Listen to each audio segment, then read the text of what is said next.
Halo, Assalamualaikum warahmatullahi wabarakatuh. Kembali lagi dengan channel kami itu Sam Waterproofing Indonesia. Nah, kali ini kami akan mencoba menjawab pertanyaan dari Kak Christine Dewi. Kenapa dak saya bocor padahal baru cor 1 tahun? Nah ini, baik akan coba kami jawab ya Kak Christine ya.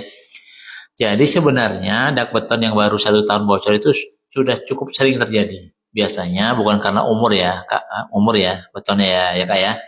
Jadi tapi karena beberapa faktor saat pengecoran atau finishing. Oh, ini kan kami coba jawab ya. Yang pertama, muncul retak rambut pada dak.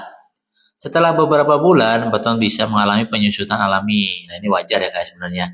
Akibatnya muncul retak kecil yang disebut retak rambut. Nah, retakan ini sering tidak terlihat dari jauh, tapi cukup untuk membuat air meresap saat hujan deras. Yang kedua, dak tidak dilapisi waterproofing.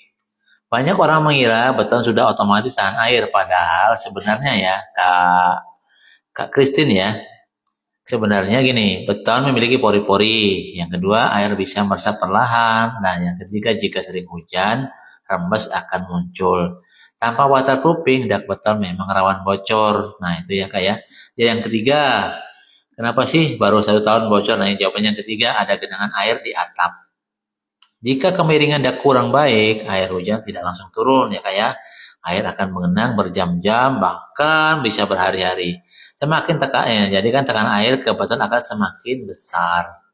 Ini genangan adalah salah satu penyebab kebocoran yang paling sering. Jika teman-teman menggunakan jasa Sam Waterproofing, ini genangan ini akan kami bikinkan tali air atau semacam sodetan. Ini langsung kita arahkan ke saluran pembuangan. Tujuannya apa? Tujuannya supaya tidak ada drama lagi, ada genangan air di atas. Jadi teman-teman jangan dianggap sepele genangan ya. Genangan ini kan, nah lama-lama kalau nggak ada hujan kan larinya kemana genangan? Nggak, kalau kan nggak bisa nguap ya karena nggak ada hujan, nggak ada panas. Otomatis akan meresap ke dalam beton teman-teman. Nah akibatnya kalau udah meresap pasti bocor. Nah itu ya. Nah, oke kami lanjut ya. Jadi yang keempat ini apa sih penyebabnya kok padahal baru 1 tahun bocor? Nah penyebabnya yang keempat nih, campuran beton atau pengerjaan kurang maksimal. Kadang saat pengecoran campuran airnya terlalu banyak, pemadatan betonnya kurang, kuring betonnya tidak maksimal, akibatnya beton jadi lebih berpori dan mudah menyerap air. Saran kami teman-teman menggunakan yang jangan manual deh kalau ada dana lebih ya. Nah, gini tujuannya teman-teman ngirit bahan, akan tetapi akibatnya bisa fatal. Nah, tujuannya kan rumah untuk selamanya ya, namanya rumah untuk ditempati ya harus nyaman, senyaman mungkin. Ini saran kami untuk campuran beton atau pengerjaan kurang mas ini saran kami nih, saran ya. Lebih baik teman-teman menggunakan yang pengecoran yang langsung dari pabrik. Bisa jadi ini kami tidak promosi ya. Bisa jadi yang pakai Redmix atau Jaya Mix atau apapun itu yang mic-mic itu banyak lah ya. Nah, itu pakai yang itu aja. Kualitas yang K250 atau K300 untuk dak beton itu sudah maksimal, udah bagus. Nah, gitu ya, tidak ada drama lagi yang bahan-bahan tadi. Nah, cuman ya ada harganya lumayan. Ada harga, ada kualitas lah sama aja sebenarnya. Bedanya murah, tapi kan resikonya lebih besar. Kalau yang ini kan mahal tapi kecil. Tetap ada resiko, cuman kecil makanya gitu ya teman-teman ya. Nah, yang kelima penyebabnya apa? Titik bocor di sambungan atau pipa. Nah, ini bocor sering muncul di area sekitar pipa pembuangan, di sambungan dak, atau pertemuan tembok dan lantai dak. Nah, ini area ini biasanya paling rentan. Kesimpulan dari pertanyaan Kak Christine ini apa? Walaupun baru 1 tahun, dak beton tetap bisa bocor karena yang pertama Kak Christine ya, coba mulai disimak ya. Yang pertama retak rambut, yang kedua tidak ada waterproofing, yang ketiga genangan air, yang keempat kualitas pengecoran, yang kelima sambungan dak lemah.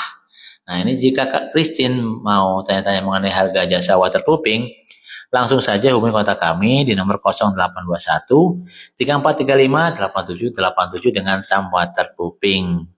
Begitu ya Kak Christine, semoga penjelasannya bisa sedikit membantu. Baik, di sini akan kami ulang ya. Apa sih sebenarnya waterproofing itu? Waterproofing adalah metode atau proses untuk membuat suatu permukaan menjadi kedap air, sehingga air tidak bisa meresap atau menembus ke dalam struktur bangunan. Nah, itu teman-teman ya. Biasanya waterproofing digunakan pada bagian bangunan yang sering terkena air atau hujan. Nih contoh nih area yang membutuhkan waterproofing. Biasanya itu dak beton atau atap beton ya teman-teman ya. Dinding gedung atau dinding rumah atau lain-lain lah ya. Nah, bagian dak ini biasanya bagian ini paling sering bocor karena terkena hujan dan panas setiap hari. Tanpa waterproofing, air bisa meresap lewat retakan rambut dan lain-lain. Ini untuk dak beton, atap beton maupun dinding ya teman-teman ya. Nah yang kedua apa saja sih yang membutuhkan waterproofing? Yang kedua itu kamar mandi. Nah area shower dan lantai kamar mandi kan wajib nih dilapisi waterproofing supaya apa? Supaya air tidak merembes ke bawah dan menyebabkan plafon bocor. Nah yang ketiga biasanya area apa aja sih yang butuh waterproofing? Nah yang ketiga ini biasanya kolam renang teman-teman. Jadi tanpa waterproofing, air kolam bisa meresap keluar dan menyebabkan keretakan struktur. Nah, itu dia ya. Jadi area mana aja yang perlu di waterproofing. Dak beton, atap beton, dinding, kubah, nah dan lain-lain ya. Kamar mandi, kolam renang, atap dan lain-lain yang perlu di waterproofing. Nih jenis-jenis waterproofing umum nih yang digunakan apa aja sih? Nah, yang biasanya pertama coating atau membran cair diaplikasikan pada kuas atau roller diaplikasikan ya, coating. Yang kedua membran bakar. Ini dibakar dan ditempelkan di permukaan beton. Yang ketiga integral waterproofing. Nah, ini dicampur langsung ke dalam adukan beton. Ini bisa dicampur langsung ya teman-teman ya. Nah, yang keempat ini injeksi waterproofing. Nah, untuk mengatasi retakan yang sudah bocor. Nah, yang kelima ini dengan menggunakan aspal cair atau aspal emulsi ini terbaru itu yang kami gunakan. Nah, kenapa sih waterproofing penting? Nah, yang pertama pasti untuk mencegah kebocoran, yang kedua melindungi struktur bangunan, yang ketiga menghindari jamur dan lembab, yang keempat menghemat biaya perbaikan jangka panjang. Itu teman ya. Kalau dijelaskan sederhana begini, waterproofing itu seperti jas hujan untuk bangunan, itu melindungi supaya tidak bocor. Nah, itu ya teman-teman ya. Untuk info lengkap, teman-teman bisa langsung menghubungi kontak kami di nomor 0821 34358787 untuk tanya-tanya mengenai jasa waterproofing, harga jasanya, dan lain-lain. Oke teman-teman ya, terima kasih. Sampai jumpa di video-video kami berikutnya. Wassalamualaikum warahmatullahi wabarakatuh.